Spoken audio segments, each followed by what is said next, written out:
Okay, I've got to figure out whether the microphone's on or not. So, thank you all for coming. Welcome to.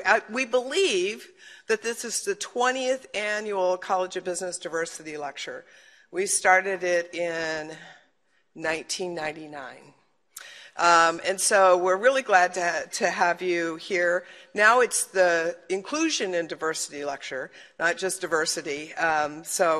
But it's my honor to introduce our speaker for today, who is Derrick Nelson. He's the Assistant Vice President for Inclusion and Diversity at Commerce Bank. His responsibilities include guidance and leadership for employee resource groups, a whole bunch of different educational programs, and he's really focused on building leadership and inclusive leadership throughout the organization. He has an undergraduate degree from Fontbonne University and holds a Master's of Art in Human Resources and an MBA from Webster University in St. Louis. He also has a number of certifications, including Senior Professional Human Resources and the Society for Human Resource Management Certified Professional. So a variety of different certifications in that area. Mr. Nelson started his career with AMC Theaters. He's also worked in the retail industry and is currently with Commerce Bank in Kansas City, Missouri, servicing all the Commerce banks throughout the region. He's done a whole bunch of other things, but I think I'm going to let him tell you because I've been going on for too long. So thank you so much for coming and joining us for the lecture, and we're looking forward to hearing everything. When he gets done, we're going to have some opportunity for questions. We've got some students that are going to have microphones, so hope you'll stick around for that. Thank you. All right. Thank you, Dr. Dawn. Yeah, thank you. Appreciate it. Thank you. Wow. Good afternoon, everyone. I hope no one minds, but I'm going to be a walker and talker. One of the things that I learned reading a TED Talk book is to take advantage of the stage and make sure you cover your presence to make sure people know you were here. So I am here. So this is my first time on this stage. Now it's my second time on this stage in this spot. So I am here. So as Dr. Dawn pointed out, I've done a number of things in my career in the inclusion and diversity space. And what's interesting, I was telling some students this morning or yesterday that sometimes when you go to school for your 4 years, and there's a lot of pressure on yourselves at 18 years old because now you're making a decision for the rest of your life of what career you're going to go, what journey you're going to go down. And back then I didn't know exactly what I was going to do, but I knew that I wanted to be in front of people, help people live their best lives ever. And so I got a degree in HR back in 2003. And at that time, it took me a long time to actually break into the field. But one thing I learned from my mentor that I'll talk about in a few minutes is it's better to have an opportunity and be prepared for one than have an opportunity and not be prepared. So make sure that no matter what you do in life, always be prepared for your next opportunity because you never know when it's going to come. And for this inclusion diversity work, when I wrote my thesis for my master's degree, I wrote it on 4 generations in the workplace at the same time. And at the time, I'd never even heard of a director of diversity and inclusion or an assistant vice president of inclusion and diversity. And wouldn't you know, you fast forward, I landed the job that didn't exist in my mind. But it's a reason I share that because my passion showed up for this work early on. So I think it was a promise that was put into me to do this work, and ultimately this work found me, and I'm so happy to be doing this work. I'm extremely happy to be here to talk about this work and all the things that we do, but I'm going to be more talking about today inclusive leadership. You're going to have 2 types of leaders that you work for. You're going to have leaders that are exclusive, meaning they don't really bring you into the fold to have conversations, and you're going to have leaders that are very inclusive that bring you to the fold. And in the end of your career, you're going to thank them both. But the question you have to ask yourself is, what will people say about your leadership style when you're not around? So we're going to talk about some people that helped me along the way. So during today's conversation, I'm going to tell a story about 3 individuals that really inspired me to do the work that I'm doing, and also how they are helping me be a better leader and more inclusive leader. So what we'll talk about today are really 6 principles I have listed here. Then there's going to be one 7th principle that if you don't have it, none of the stuff on this screen is going to work. So we're going to be talking about give people memories, and I'll talk about how that works out. How do we make it matter? Learn to imagine. Develop a bias for action. Co-create context. And then relinquish control to build and sustain power. Then as I get ready to wrap up, I'm going to show a short video. And when you see the video, many of you are going to say, okay, Derrick, decent presentation, but what does this video have to do with anything that we learned today? And I'm going to tie all that back in. So bear with me. So when you think about video, like, okay, we'll see how it works out. So we'll see how it goes. All right. So one of the things I learned about being an inclusive leader is this quote: if you want to go fast, go alone. But if you want to go further or go far, go together. And that lesson for me is a lesson in progress still. Because there will be times that I will go along. I don't bring people with me. But then when I do bring people along, they help me make decisions that will long last the project after I'm done with the project. And we'll talk about that. So one of the things about everyone matters. If you think about diversity and inclusion by itself, diversity alone is not going to help an organization be successful, because organizations can have diversity all day long. They can have a group for LGBT members, veterans, individuals with disabilities, things of that nature. But at the end of the day, if they're not included with one another, making things work, it's not going to work. So let me give you a short example. And for me, I love desserts.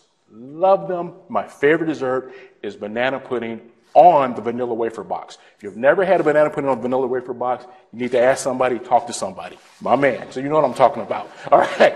So the vanilla wafer box, it has lots of ingredients.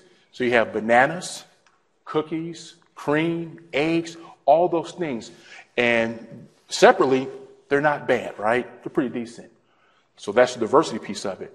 But when you bring them together, oh my goodness, magic happens in a pan. And that's really what inclusion and diversity is all about. So you have diversity, bring inclusion together. So again, diversity alone will not get it done. You have to bring people to the table. So my first mentor that I had, and I'm going to call this time my time with Keith. Keith was my mentor, and he's still a great friend to this day. I've known Keith for many years. And prior to me trying to get into HR, I reached out to him, and I said, Keith, I am working towards my degree in HR, and I want to talk to you. I want your job. I know it's not open right now, but I want to be your replacement. And Keith wanted to create this memory for me, and of course I didn't know the lesson at the time. So he says, tell you what, instead of coming to my office to interview me for my job, I will come to the movie theater that you're managing. I will let you interview me there. So at that moment, a light bulb went off. So I sat down with him for probably an hour, hour and a half. He laid out the blueprint for me to get into HR. Now, what he didn't tell me is how long it was going to take. But again, he did say preparation, preparation, preparation. So I was able to do that. And part of that experience with Keith is he allowed me to understand what success was. And success means a lot to different people. And in this case, success simply meant getting your degree, getting ready for an opportunity. And that's all it simply meant. And for me at the time, success was, don't get me wrong, I love Keith, but having his job. But he reminded me that we have to take baby steps in order to get there.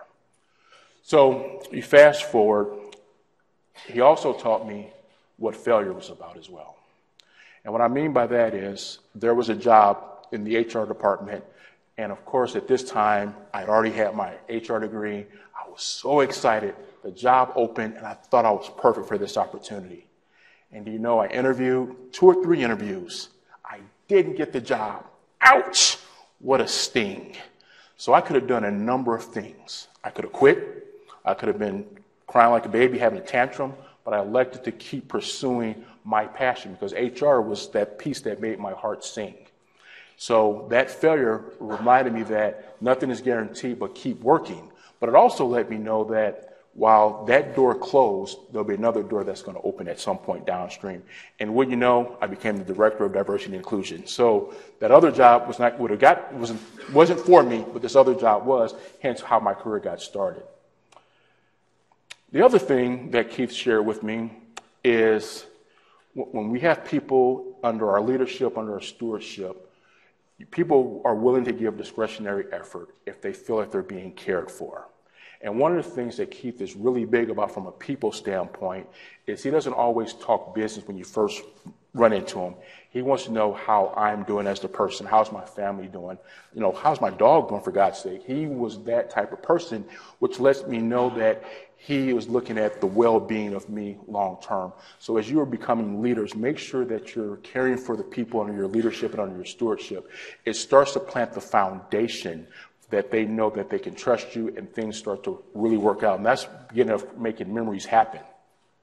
In addition to that is, as you go through your career, there are going to be some opportunities that are not the popular decision for spending money, hiring people, letting people go, but you always have to make the right decision. And it's easy sometimes to go with a popular decision, but you have to look internally. Is this the right decision for the individual, for the organization, for society?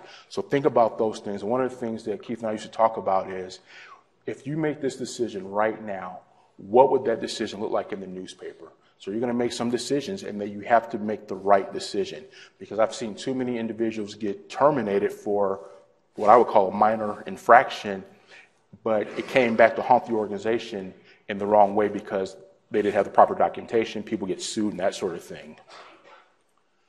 But he also taught me what wrong looks like, and I just share with you, if you turn people the wrong way, it doesn't feel good. Matter of fact, it gives a black eye to the organization, and if you're an entrepreneur, it can actually ruin your organization overnight. So that's one of the pieces around making memories. The next one is make it matter. So you have to define and allow others to understand who you are. So as I mentioned, Keith would always ask how I was doing, but he'd also share how he was doing, just so we can have that connection, because if you have that bond or that connection with someone, you're more likely to help to understand what they're looking for, understand how the work that you do plays into the overall strategy of what they're trying to get accomplished in their role. So he allowed me to do those things and really learn a great deal from him. And the other one is make each individual feel that they have potential to be a better person. So one of the things I knew that I was going, no, let me back up. I felt in my mind I was going to be the greatest HR professional on the planet, because that's what I wanted to do. And one thing he did for me, while he did not, well, he let me have my ego that I want to be the best HR person, but he was able to channel that ego in the right direction to make sure I took those baby steps to be successful. And because at the end of the day, I wanted to be successful, but you have to have setbacks and you have to have failures. And these things really play well with one another. You have to make it matter and give people memories. So those are just some of the key things that I learned. And then you have to make sense of things for the team. There will be some things that happen in an organization that you're sitting there thinking, you know what, this makes no sense whatsoever. None.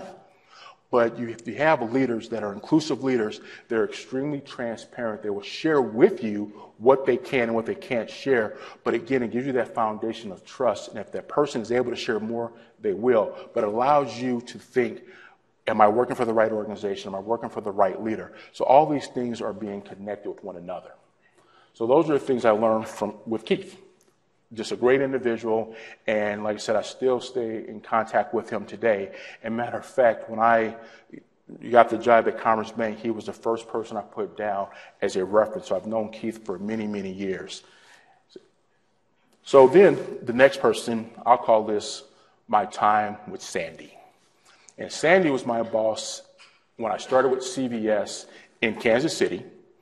And she was my boss when I went to California. She was the senior director of HR. And one of the things I loved about Sandy, and let me give you a quick story. So when I interviewed with CVS years ago now, I interviewed with her and then my business partner, who will become my business partner, Wayne. And we interviewed, and I thought I did a really nice job. And they said, hey, we're going to make a decision. We're not going to do second round of interviews. I said, great, I got this in the bag. So I thought. So then get a phone call, and it says, hey, we'd like to bring you in for a second interview. What? Why do I need a second interview? I think I crushed it, didn't I? Well, so I go in for the second interview, and it wasn't your standard interview. It was, we need to get to know the person, not the facade of the professional HR person, stoic and that sort of thing, just speaking the facts. They wanted someone to be connected with that they can go and have a beer with. So that let me know that they were thinking of me long term. And those long term things like, wow, that's very cool. So what Sandy was able to challenge me with is learn to imagine. So there are going to be some opportunities that you have in your career that there are going to be some complex business problems that you're going to need to solve. And when you have the freedom from an inclusive leadership standpoint to imagine what's possible, then you can start to think outside of the box and create things that don't exist today. And when you think about things like social media, whether it be a Facebook, Twitter, Tumblr, things of that nature, those people are thinking outside of the box. They imagine what's possible. And when you have that mindset and the freedom and the environment to do those things, it makes you a more inclusive leader because they begin to set the foundation of those principles that help you be an inclusive leader. So one of the things that we had a situation happen, and so how I got to California way back when is I was sitting in Kansas City, and we had an opening in the California market, and I shared with Sandy at the time, and I said, hey, Sandy, I'd be willing to move to California if there was a vacancy. And at that time, I knew she had extended an offer to somebody. They accepted it. So it was kind of self-serving, right? Okay, so 2 weeks go by. I get the phone call. Hey, Derrick, this is Sandy. Yeah, everything okay? Well, remember the time you mentioned to me that you'd be willing to move to California? Yeah. Well, the opportunity has now presented itself. I couldn't very well back out at the time because what was I supposed to say after 2 weeks of this happening? And it was around April Fool's Day. The reason that's important to the story, my girlfriend at the time, who's my wife now, said, hey, babe, Sandy just asked me to move to California. I want you to go with me. And she said, whatever. So get home. My wife, or girlfriend at the time, is on the phone with my boss to make sure this is real. I mean, because April Fool's, right? I mean, everybody likes a practical joke, but I was serious. So before I leave for California, and as I'm joining CVS, I'm learning a great deal with CVS. I'm learning the ropes. But then I began to think, what would have happened when I joined CVS in Kansas City with regard to learning the ropes? What information did I miss out on? But I was very fortunate and blessed to have the person who held the role stay with me for an additional 5 weeks so I can really learn the ropes. So that was great. But then when I moved to California, I did not have that person, so I was starting from scratch. So one of the things that I brainstormed was, what would happen or what kind of legacy can I leave for people if I move on from the organization? What can I give them that's going to help them be successful when they get in? Because these people are professionals, they're successful in their own world, but when they enter an unfamiliar environment, they don't have all the tools at the ready that they had in their previous life. So I brainstormed and I created this thing, what we call a talent profile document. It didn't exist. It didn't exist on paper. It only existed in my mind after multiple iterations. And what this document did, it allowed me to create a document that had a picture of the leaders that I was helping support. It had a quick 3 to 4 sentence bio on this person. It had their career timeline, and it had their where they were from a competency standpoint, what they were good at, and what are areas of opportunity. So we created this document because it was a need, but I would have never created that document if Sandy wouldn't have given me that space or that freedom to imagine. So you fast forward about 3 or 4 months after I created this document, and the assistant or area vice president I worked for left the organization abruptly. and he was gone within days, it felt like. It really felt like minutes, but it was probably a few days. And we had a brand new leader come from Rhode Island to help us during this transition, but he didn't know any of the players. He was going to be there just a very short time. Well, when we went in to present our people plan, that was one of the things we had to do on a regular basis. I provided the senior vice president a people plan, but on this people plan, it had a picture of every leader that we supported, their bio, and things of that nature that allowed him to, one, come up to speed very, very quickly of who he was dealing with and who was in our region. And through that relationship, that document then served as a tool for CBS that is still in use today, that every regional manager uses, because it allowed them to know who their people were and understand what was happening. So when you have these conversations about people and their knowledge, skills, and ability, you have some sort of document that you can reference when you're visiting these people. One, to make sure, what am I saying from a competency standpoint? What are we saying for their knowledge gaps is actually true. So we have some documentation for that sort of thing. But again, that only works if Sandy gave me that freedom to have, to make this document. The other thing that Sandy taught me along the way is a bias for action. As you all leave school and become business leaders, business executives, you're going to have so much information thrown your way, and so much information that you're going to get. You can't become paralyzed because you're analyzing so much data so fast that you don't even want to make a decision because you're afraid you're going to make the wrong decision. But what I would tell you, make a decision. And guess what? That decision may be wrong. But the good news is you know what not to do in the future, because you have to make a decision. By not making a decision, you're fundamentally making a decision.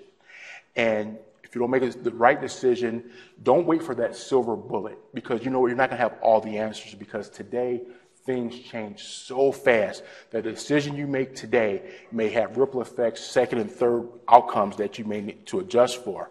But it's important not to use analysis paralysis. You have to take action. And guess what? You got to trust yourself.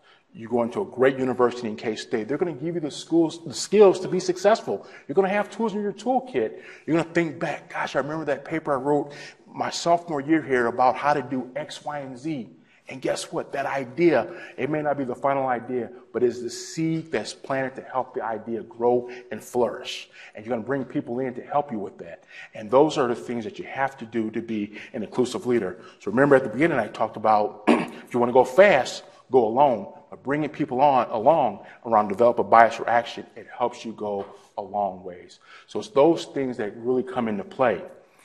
And you have to actively engage into the problem before it becomes a real crisis. So one time I was working on a project, and I'll be the first to tell you, I was such a proud individual, but the project was going off the rails. Scary thing, because I said, okay, if I have more time, I can get this thing back on the rails. But time just waits for no one. And I had to get people involved later, and to find out if I would have taken a proactive approach to, hey, I think we're in trouble, things wouldn't have gotten as bad as they did. We wouldn't have to throw resources at it that were really unnecessary. So when you think you're in trouble, bring someone along, because people will have experiences that you just don't have yet, and you got to get that knowledge from someone. And one thing about having that knowledge and having a mentor, that sort of thing, you may be able to accelerate your career, your acculturation to an environment so much faster by bringing people along. And that's where that bias or action comes into play. And they don't have these commercials anymore, but you can learn a lot from a dummy. Well, I'm that dummy you want to learn from, because I was so proud that I did not ask people for the help that I needed. And while we got the project off the ground, the valuable lesson it taught me at the time is you got to reach out and get partners at all levels of the organization to really help you along the way. So that was really my time with Sandy. Now I'm going to talk about my time with Beth, who is going to watch this video after it's online. So Beth, hello. And today was a special day for me and Beth, because today is our anniversary. It's my 1-year anniversary working for Beth is today. So I started with Beth 1 year ago. And in that year, we've learned a great deal about one another. I learned a lot about her. And one of the things that she is really good about is co-creating the context. So a few minutes ago, I mentioned how sometimes I go alone and I go fast. So one of the things that when Beth sees some of my handiwork, I know that she is appreciative of my handiwork, but I know it's time for feedback when she's going to say the words to me, well, Derrick, you can be more effective if. That lets me know that she knows that I didn't go out and consult others. I didn't reach up and down the organization. And though, again, I'm still learning those lessons, but Beth is an amazing leader in that regard. So she forces me to collaborate at every level of the organization, because while when you collaborate, it may seem like the project or the piece that you're working on moves extremely slow, because you know what? It does. But the good news about that, it may move slow, but the project is better for it because you bring more knowledge, skills, ideas, abilities to the table. Because there are going to be some things, or we call them blind spots, that you're going to have. There are going to be some people that are going to help you solve for those blind spots, so your project will go a lot further when you include others in there. In the decision-making process. It's extremely important. And I enjoy my relationship with Beth and how we do that. And what she also does, we have a meeting every Monday. And we use that meeting on Mondays to talk about ideas or projects that we're working on and ask our team members or our peers, what should we be doing differently? What else can we add? And our concept is called, what are the missing F's? And those F's are, what are those things that can come back and bite you downstream? And those help us fill in those gaps, because we do have those blind spots. And it's so important that we fill those blind spots before we go live, go prime time. So then the other one that Beth teaches me is, what I'm learning from Beth, is letting go unlocks potential. And that's relinquish controls to build and sustain power. And what that simply means is Beth will help point the way, because it's easy for Beth. She's been at the organization for more time than I have. So it will be easy for Beth to say, hey, I'll take it from here. I'll go talk to the right people. I'll get this done. But Beth will relinquish control and say, hey, go talk to so on and so forth. Tell them where we're trying to get it done. Then if that person can't help you, go talk to so-and-so and so on and so forth. And what it does for me, it allows me to navigate the political environment of the organization that I work for, but also gets me out in front of people that I normally wouldn't know. And it allows me to have other people to add information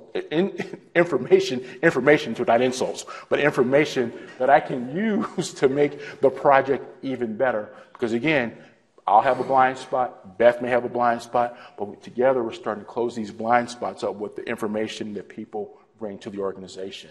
So those things start to help and really take shape. In addition, you have to trust your team members. And when you trust your team members, remember, you hired them. So you got to trust them. So if you hire them, they said the right things, their resume that said this, that, and the other. So you have to trust them. If you don't trust them, it makes it very difficult for you to, as a leader, to be successful in those things. So we're all about trusting the people that are working with you. Always assume positive intent. And also to be successful, and leaders must keep in mind these 5 other principles that I'm talking about, and I'll talk about this 7th one here in just a minute. Because all of those leaders that I described, Keith, Sandy, and Beth, they all possess those things. They're really good about what they do. I could have put either one of their names on each of those principles, but I wanted to kind of highlight my relationship with each of them in that regard. So, so I'm going to show a video, as I mentioned earlier. Oh, no, matter of fact, I got one more slide first. So I talked about trust. Sorry about that, guys. So trust, one of those very tricky devils. It can take years and probably decades to build, but can be gone in a flash. So as a leader, you still have to have trustworthiness. And one thing I've learned about all 3 of those leaders is I trust them, they trust me. But let me be clear, it doesn't mean they're always going to shower me with great news. I appreciated all of them, and I appreciate Beth today, is they may give me information that I'm not going to like to hear. They give me that feedback that I may need in the moment. And that feedback is not designed to hurt my feelings or anything like that. It's designed to make me better, make the outcome better. But if I didn't trust Beth to fill my trust cup up, she couldn't make those withdrawals. So when you have people working for you or you working for people, make sure you fill the trust cup up on a regular basis so when you do have to take withdrawals, it's not as bad, because these things are going to happen. So I'm going to show a video, and again, this video is about a tree. And you're like, oh, okay, how are we going to get there? Now, the video is going to be narrated by one of my favorite motivational speakers. Some of you may have heard of him. His name is Les Brown. And he'll be kind of, I think, yelling more so in this one, but you'll see the point here in a moment. So if we're ready for this video, let's get it going here. That it's not going to happen as quickly as you want it to happen. A lot of things are going to happen that will catch you off guard. And so therefore you've got to deal with and handle it as it comes. And not only that, but that faith and patience drives you into action. You've got to keep moving and keep plugging away. In the Far East, they have something that's called the Chinese bamboo tree. The Chinese bamboo tree takes 5 years to grow. And when they go through a process of growing it, they have to water and fertilize the ground where it is every day. And it doesn't break through the ground until the 5th year. Okay? But once it breaks through the ground, within 5 weeks, it grows 90 feet tall. Now the question is, does it grow 90 feet tall in 5 weeks or 5 years? The answer is obvious. It grows 90 feet tall in 5 years. Because at any time, had that person stopped watering and nurturing and fertilizing that dream, that bamboo tree would have died in the ground. And I can see people coming out talking to a guy out there watering and fertilizing the ground that's not showing anything. Hey, what you doing? You've been out here a long time, man. And the conversation in the neighborhood is, you growing a Chinese bamboo tree, is that right? Yeah, that's right. Well, even Ray Charles and Stevie Wonder can see ain't nothing showing. You know that's how people are going to do you? So how long have you been working on this? How long have you been working on your dreams? And you have nothing to show. This is all you got to show? People are going to do that to you. And some people, ladies and gentlemen, they stop. Because they don't see instant results. It doesn't happen quickly. They stop. Oh, no. You got to keep on watering your dream. And when it began to happen, they stopped laughing. They said, look. Whoa, look here. Look how. Hey, man, you know, I know you can do it. Look, you got a job here.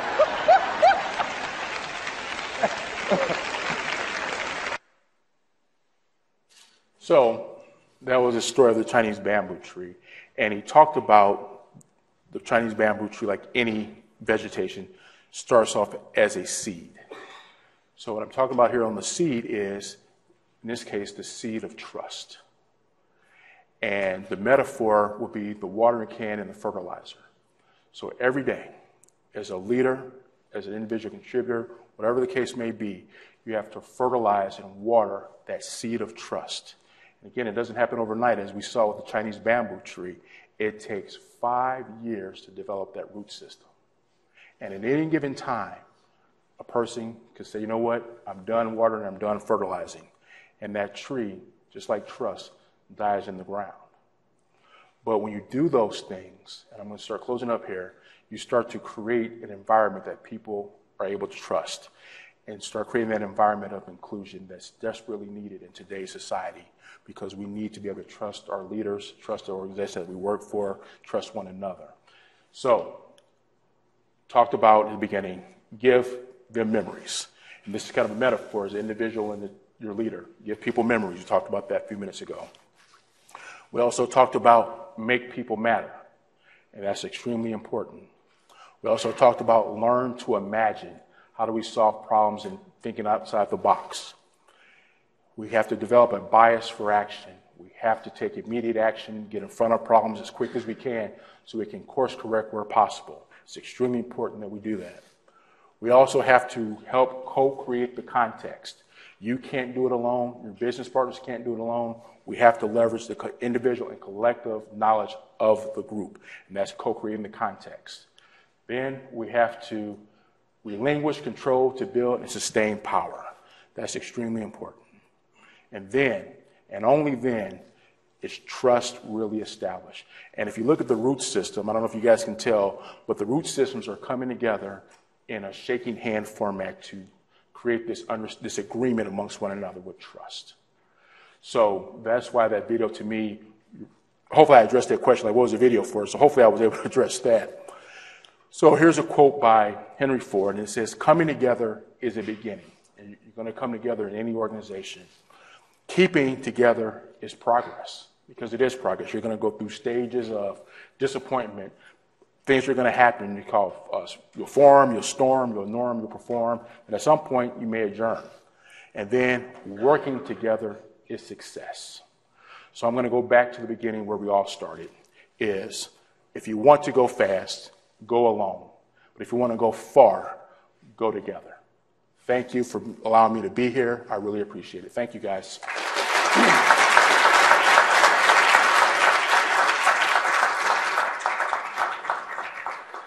And I think we're going to turn it over for questions. Yes, yep. Yeah. Thank you so much. And absolutely. We are going to turn it over for questions. And when we get finished, if you wait for just a second, I have something to give our speakers.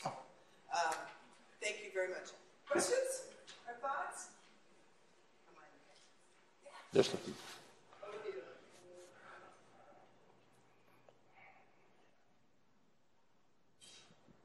Hi, Derrick. Hello. Hi, I'm Olivia La Del Rosa. I'm an instructor in the college. I actually used to work at Commerce Bank. Oh. It's a wonderful place to work. Well, good. Thank you. I was wondering, I have some of my students here in the audience. Are there any diversity or inclusion initiatives that you're leading right now at Commerce Bank that you could share with us? Absolutely. So we have a couple of things that we're working on right now. We have 2 employee resource groups that we have on campus, and our employee resource groups are groups of individuals that come together to share a common thread or common concerns that they may have about their professional development, things of that nature. So our first one that I'm going to talk about is called RISE, which is our employee resource group dedicated to women in the organization. That resource group started maybe 3 years in March, which happens to be Women's History Month, which is a good celebration for that. And that group has about 800 people involved in it. And what they do is they do virtual workshops, they do a book club, and I think the book club they're doing now will be Michelle Obama Becoming. They do community involvements, they do lunch and learns, and they do a bunch of workshops to really talk about what are those challenges or opportunities that women in the organization face. Because lots of times, whether it be women or men or anyone, we all have problems. And I mentioned earlier that sometimes we're too proud, but this group has built a sisterhood among one another to share what's happening at home, what's happening professionally, and this group also serves as a support system. So that's one. Then the other one is Emerge, which are young professionals, and that ERG is about 2 years old. We have about 500 people in that ERG.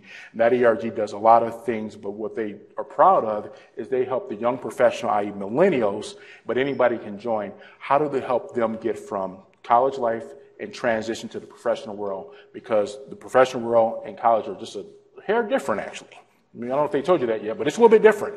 So how do you transition to be the most successful? And they do that. But one thing we learned about our millennials, and that our Emerge group does on a regular basis and does it quite well, they are very, very involved in the community, because they want to make sure that the blessings that have been bestowed on them are able to be put back out in the community. So they spend a lot of time at places like Harvesters, Habitat for Humanity, food bank in St. Louis. We have them all over our enterprise. But those are some of the things that we're working through right now. And we've had some good success, and we're just excited to have those employee resource groups, because what they also do for us, we do an engagement survey every year, and our engagement survey measures people's engagement or satisfaction with the organization. But our employee resource groups, when people belong to those based on the development opportunities and things of that nature, those groups actually over-index the general population because this group is more engaged and willing to give what is called discretionary effort to the bank to help us be more successful. And that's where innovation lies, that's where talent attraction lies, and that's where talent retention lies. So those are some of the things that we're working through right now. Great question, thank you.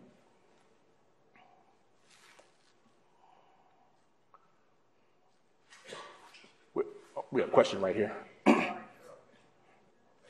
a lot of people over here. So my question stems from my experience internationally. I've worked with a lot of international teams, and I've had issues in the past kind of bridging the cultural gap, not necessarily a language barrier, but what's the best way to kind of encourage everyone to collaborate, or encourage maybe some people to collaborate a little less, and to open that Sure, discussion? no, I'm with you. So one of the things I think, if you don't know, I would tell you, go into every business transaction to learn as much as you can about the people and the culture. Ask questions, because one thing I've learned, when I ask questions, people know I'm going to mess up, but they appreciate that I'm taking the time to ask questions to get to know them. And also, I would encourage you to practice some vulnerability, because one thing I learned is I'm not going to know it all. So I need to have the courage and say, you know what, I really don't know the answer. Let me help you get there, or let's figure it out together. And then when there are going to be some people that are in any group that overshare or overtalk because they're happy to be there, but sometimes you have to ask them or ask the group, let's step back for a second. Are there anyone else who wants to contribute to this conversation? And ask the question, what gifts are we missing because a person was unwilling or unable to share because they were intimidated by others in the group? So you have to give the space from an inclusion standpoint for people to share their knowledge. Because if people are not given the space to share their knowledge, you create this phenomenon called groupthink. And people will say, okay, well, Johnny said this, so everybody thinks that. But we have to take a step back and give people the space and freedom to speak so they can have their jewels or their gifts provided to the overall conversation.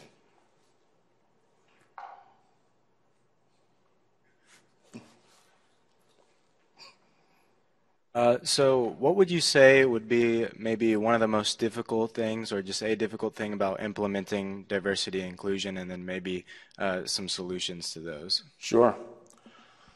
So I didn't have this issue, so I'm just telling you from reading stuff. So when you're implementing diversity and inclusion, diversity, whatever you want to call it, everybody's not going to be on the journey with you. Everybody sees it as their problem, not my problem. I'm in this group, I don't have to worry about X. But it goes back to, what are we missing when people don't bring their whole selves to the organization? And I used to tell this story, and I'll tell it here, it's a question that simply says, where is the richest place on earth? Does anybody know? Just throw one answer out, I don't mind. The richest place on earth. Okay, so it has Dubai. And the reason, and I'll say that's wrong, and I'll tell you why it's wrong. The richest place on the planet is the cemetery, because that's where you'll find ideas, sermons, books, technology that's never been brought into existence because people are afraid to bring their whole self to an organization or to a situation. And now those ideas and dreams will die with them. So again, what gifts are we holding within us? Because we're not creating the space or the environment for people to bring their best selves to the office.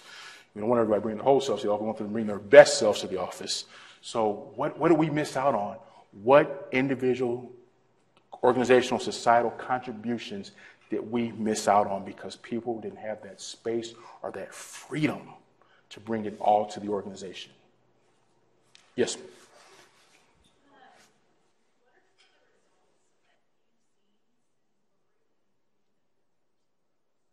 So I've only been at Commerce Bank for a year, but what I can tell you, we start to see more and more diverse talent applying at the organization. And one of the things, and I'll use another example, I'll use Google, for example. So Google is one of the organizations that I've studied in the past, and they bring in a a group of diverse students all the time, or excuse me, diverse employees. And at Google, their culture is you're going to have 75% of your day-to-day work is what you do on a regular basis. That's your job. But then they give that freedom of 25% to work on projects that inspire you, inspire the individual. And you get others who are on that journey with you. And from that, they've created things like Google Maps, Google World, Gmail, all those things that Google has, because they have a culture that really embodies inclusion.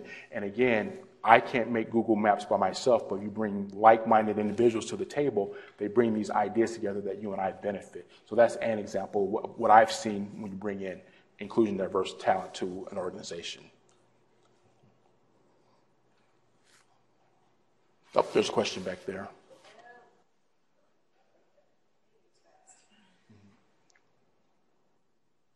What advice would you give someone of color who is working among individuals who look down on them based on their background or religious belief? So people don't understand their background or religious beliefs? Is that what I heard? People of color? So that's a great question, and I am a person of color. So going back to what I mentioned earlier, share your story. Share your truth. Some people may not be on that journey with you, but it's your truth. Have the courage, the bravery to share your story. If someone offends you because they don't know something about you, let them know how that offends you. Let them know how that impacts you. So I'll give you an example. Sometimes we have this thing called intent versus impact. And we were talking about microaggressions earlier in Dr. Dawn's class. And there will be times when people say to me, "You speak so well for a dark-skinned person." Whew, what a sting that has. So I'm thinking to myself, well, what do you think I was going to say? Something crazy and outlandish? I did go to school. I did learn English. I was born here. And those things happen. So I have to have that courage to say, look, I appreciate the compliment. I'm extremely offended by the impact it had on me based on those comments. And people in unconscious bias, I mean, those are the acts that are microaggressions, or unconscious are thoughts, but the microaggression is the act that happens. So we have to have the courage to let people know those things offend us. And it does take courage. And if you don't have that bravery in that moment because you're so, what happened here? Take a step back, let it cool down, because what you don't want to have is a reaction that can have you unemployed, locked up, something in that nature. So you got to be careful. So you want to take a step back and have the courage to even take an accountability partner, or take a partner with you and say, "Hey, Johnny offended me. This is what happened." Have this accountability help talk you off the ledge. So then you can go back and have this conversation with the person that offended you and say, "Hey, look, the other day we were walking down the street and you made this comment about my language. Oh, that wasn't right." So, "No, I wasn't trying to insult you." "Well, you did insult me. So I need to educate you on why that impacted me the way it did." But again, it's all about having courage, because you have to give people notice and opportunity. Notice that they offended you, or in this case, but the opportunity to correct it. And hopefully they'll apologize in a sincere way, and they'll make a concerted effort not to offend you again. But then there will be some people who just don't care. And guess what? You don't need them in your life. So that was the quickest way to get somebody out of your life that you didn't need anyway. Yeah. What can faculty do to increase the course elements that address inclusion and diversity? Oh, great question. So I would encourage you, as faculty and leaders of school, is allow people to bring their whole self to the classroom. Because there are going to be some students that have some outlandish ideas. They're thinking outside of the box. I was one of those students. But having that freedom to express those ideas, and as faculty and facilitators, you can ask the question, okay, tell me a little bit more about that. Be intentional and listen to their ideas. And ask the question, you could be more effective if, or you say, what were you thinking in this regard? Have you thought about it this way? Who do you need to help you with this idea? How do we get this idea off the ground? Because by listening to them, they'll be more likely to come to you in the future or come to any faculty to really share their ideas that help them be a better leader, better innovator, and whatever the case may be. But it creates that space in the classroom that allows each student to be comfortable in their own skin when they come into the classroom to talk about ideas or opportunities that they're facing in their day-to-day lives. And one thing I forgot to mention on that part, will it be easy? No. Remember the Chinese bamboo tree, because at any given time you can stop and all that work you did goes away overnight. So it's going to take work, but the students are worth it. So.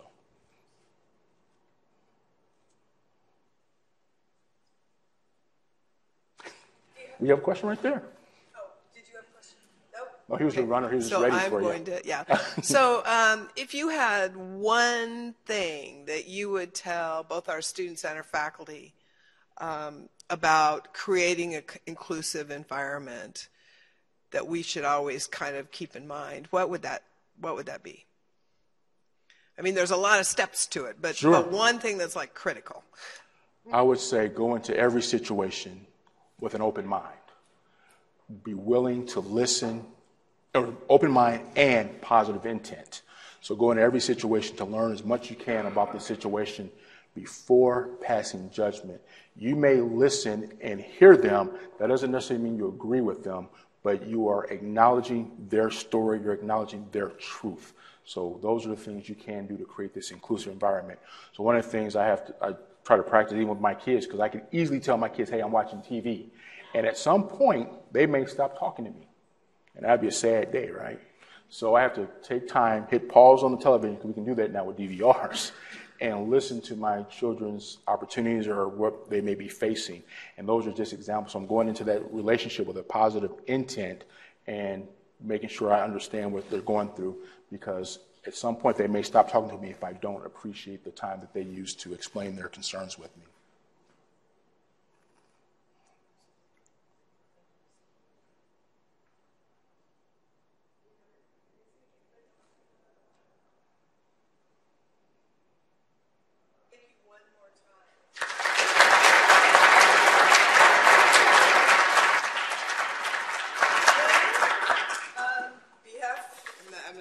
Microphone, but on behalf of the College of Business, I'd like to offer you this. You have to take it out and show it to everybody. So. You can't just take it home and open it. So. Ooh, a stack of money. I mean, no, ooh, how nice is this? Isn't that beautiful? Yeah, that's great.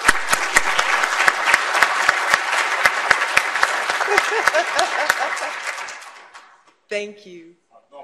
Thank you so much for coming. And thank you all for coming. Those of you that are going upstairs will be on the 4th floor, so for a little while. Thank you.